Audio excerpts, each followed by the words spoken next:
We have got a serious problem here in Canada, and it is going to affect millions of Canadians' everyday lives starting like right now.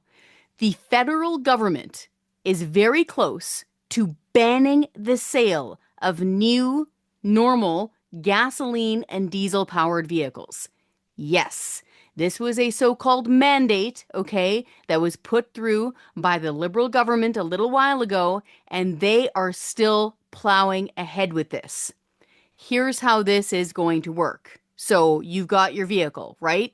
You have a gasoline or diesel powered car or truck. If you want to go buy a new version of that, you would go to a car dealership and you would purchase said gasoline or diesel powered vehicle of your choice. Not so fast, says the federal government. Starting next year, okay? So in 6 months, starting next year, 20% of those new vehicle sales from the lot must be battery powered cars. What happens if nobody wants them? What happens if nobody buys them? Tough cookies, says the government, to that vehicle seller. What do you think this is going to do to the availability of vehicles here in Canada? Do you think it's going to make it easier or cheaper? No. If you just look at it dollar for dollar, okay, if you go in and you find the cheapest possible, least expensive battery powered new vehicle, like a regular size sedan, and you compare that to its gasoline powered equivalent, you're still about $15,000 or $20,000 difference. A lot of people cannot afford the $15,000 or $20,000 difference. And before you start saying, oh, well, the government will fund the difference, they'll just give us the money. Where do you think the government is getting the money from in the first place? You. That's right. The government is taking money from taxpayers in order to try to cook up this scheme. So, as we said, starting next year, the vice is going to start tightening on car sellers in Canada. The government is going to say, we need you to sell 20% of your new stock only in battery powered vehicles, whether people want to purchase them or not. So this is going to totally affect the market, the price and availability of normal gasoline powered cars in Canada. And then after that, they keep cranking up that mandate year after year, okay? They keep increasing that percentage of sale. Then what's going to happen? Within the next 10 years, it will be illegal for you to go to a car dealership and purchase a new gasoline or diesel powered vehicle.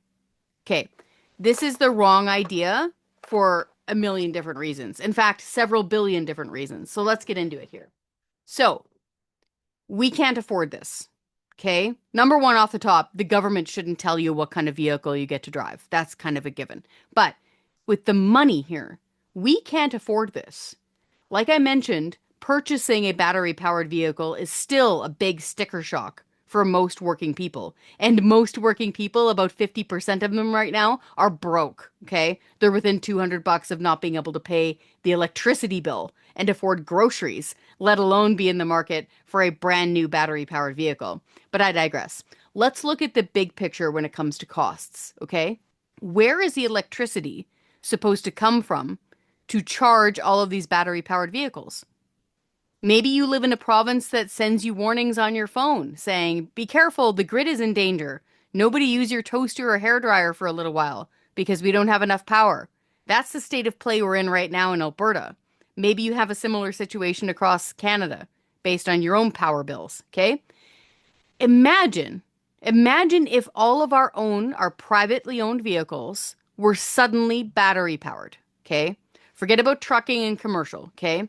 We did the math here at the Taxpayers Federation. Imagine that your vehicle, your gas or diesel powered car, were magically now electric. Do you know how much energy, how much electricity it would require to juice those things up and make things go?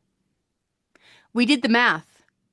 Just the privately owned vehicles that are currently in stock in Canada that are gasoline or diesel, Just to charge those things, we would need about 14 new big can-do nuclear reactors. We're not talking about the small modular nuclear. Not talking about that. Those new ones that people keep talking about. No. You know, those normal big ones that we're used to seeing in Ontario, okay? Places like Darlington and Pickering and all those like the regular sized nukes, right? The can-dos, those reactors. We'd need about 14 of them. Building a new one of those costs around $13 billion each. Just quick math, you're clocking in at over $180 billion just to build the energy producers to charge our vehicles, which are supposed to be all new EVs within the next 10 years. And don't take my word for it. The federal government, okay, Natural Resources Canada, they did a study, okay, and they're guesstimating that making the switch over to battery powered vehicles in Canada is going to cost close to $300 billion with a B. This is an astonishing amount of money. Like it's really quite eye-popping. If you take a look at something like groceries, okay? Imagine that you are in a family of four, okay? Your average grocery bill, unfortunately, this year is around $16,000 this year. To put that into perspective, what the federal government is saying is going to cost to switch over to battery-powered vehicles, to ban the sale of gasoline and diesel-powered vehicles, the normal ones that most of us drive, that it is going to cost around $300 billion. Okay. That $300 billion amount would cover the annual grocery bill costs for 1.7 million Canadian families for 10 years. So we don't have the infrastructure, and we don't have the money to pay for the infrastructure.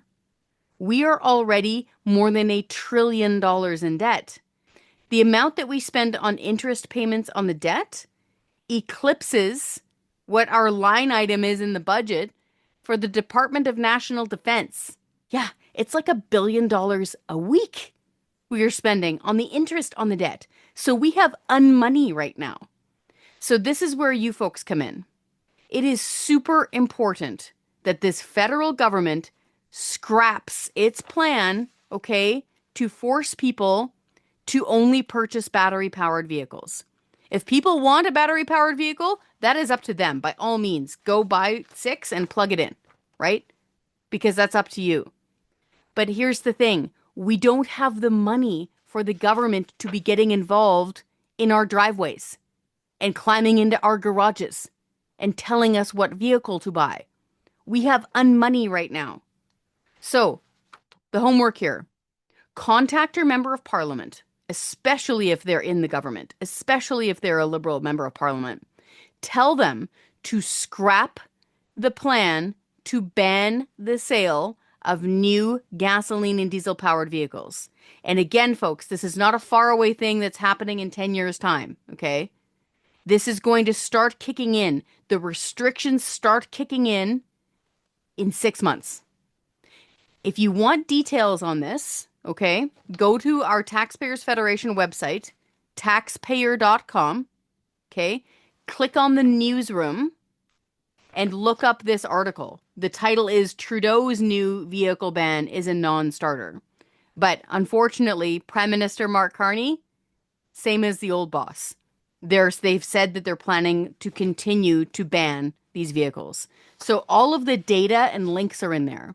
Like what we were mentioning of how much energy an electric vehicle uses and the math on how much it would cost to build new nuclear reactors.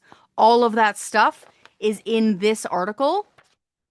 It's in this article on our website, taxpayer.com. So go check that out, read up on it, send an email and make a phone call to your MP. Tell them that we cannot afford this and to scrap the ban on the sale of gasoline and diesel-powered cars and trucks.